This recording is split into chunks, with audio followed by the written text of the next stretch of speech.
एक गाँव का लड़का था इब्राहिम। बहुत शरीफ तमीज़दार और हमेशा नमाज का पाबंद। इब्राहिम की एक खास आदत थी, जब भी कोई मुश्किल होती वो सिर्फ अल्लाह से दुआ करता और सब्र से काम लेता। एक रोज गांव में तेज आंधी और तूफान आया। लोग अपने घरों में छुपे हुए थे, लेकिन इब्राहिम का छोटा सा लकड़ी का घर पूरा हिल रहा था। आंधी रुकी तो देखा कि घर का आधा हिस्सा टूट चुका था। उसकी अम्मी परेशान होकर बोले, बेटा, अब हम कहाँ रहेंगे? इब्राहिम ने उनका हाथ पकड़कर कहा, अम्मी, जो होता है अल्लाह की मर्जी से होता है, वो बेहतरीन इंतजाम करता है। अगला दिन इब्राहिम ने गांव में छोटा मोटा काम शुरू कर दिया। घर की मरम्मत के लिए पैसे इकट्ठे करने लगा। एक दिन बाजार जाते हुए उसने देखा कि एक ताजिर सौदागर लोगों को पानी पिला रहा है और हर आदमी को मुस्कुराहट से देख रहा है। मगर ताजिर का अंदाज अजीब था। वो जिसे पानी देता उसका नाम पूछता, फिर कुछ देर बाद चुपके से उसका पीछा करता। इब्राहिम ने ताजिर से पूछा, आप ऐसे क्यों कर रहे हैं?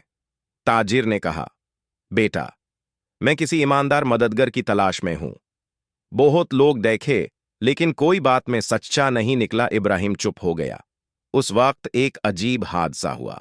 एक बुजुर्ग शख्स गिर गया और लोग तमाशा देख रहे थे। इब्राहिम फौरन भागा, उनका हाथ पकड़ा, उन्हें उठाया और अपना पीपे का पानी पिला दिया। बुजुर्ग ने दुआ दी, बेटा, अल्लाह तुझे दोनों जहां की बेहतारी दे। ताजिर दूर से ये सब देख रहा था।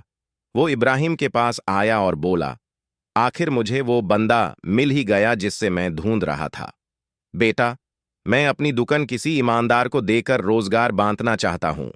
क्या तुम मेरे साथ काम करना चाहोगे? इब्राहिम ने हैरानी से कहा, मगर मुझे तो दुकान संभालना भी मुश्किल लगेगा। ताजिर ने हंसी से जवाब दिया, जिसका दिल साफ हो अल्लाह उसे सब सिखा देता है। इब्राहिम ने काम शुरू किया। कुछ ही महीनों में वो ताजिर का सबसे भरोसामंद आदमी बन गया। ताजिर ने उससे एक दिन कहा, बेटा, यह दुकान अब तुम्हारी है। तुम्हारी ईमानदारी ने मुझे जीत लिया। इब्राहिम ने अपने घर की मरम्मत करवाई, अम्मी की खिदमत की और गांव के गरीबों की मदद भी। रात को सजदे में गिरकर वो सिर्फ इतना कह रहा था, या अल्लाह, तूने एक मुसीबत को मेरे लिए रहमत बना दिया। कहानी का सबक, मुश्किलत कभी कभी रहमत का दरवाजा होती हैं। ईमानदारी और मददगार तबीयत हमेशा इज्जत दिलाती है। अल्लाह सब्र करने वालों को बेहतरीन सिला देता है।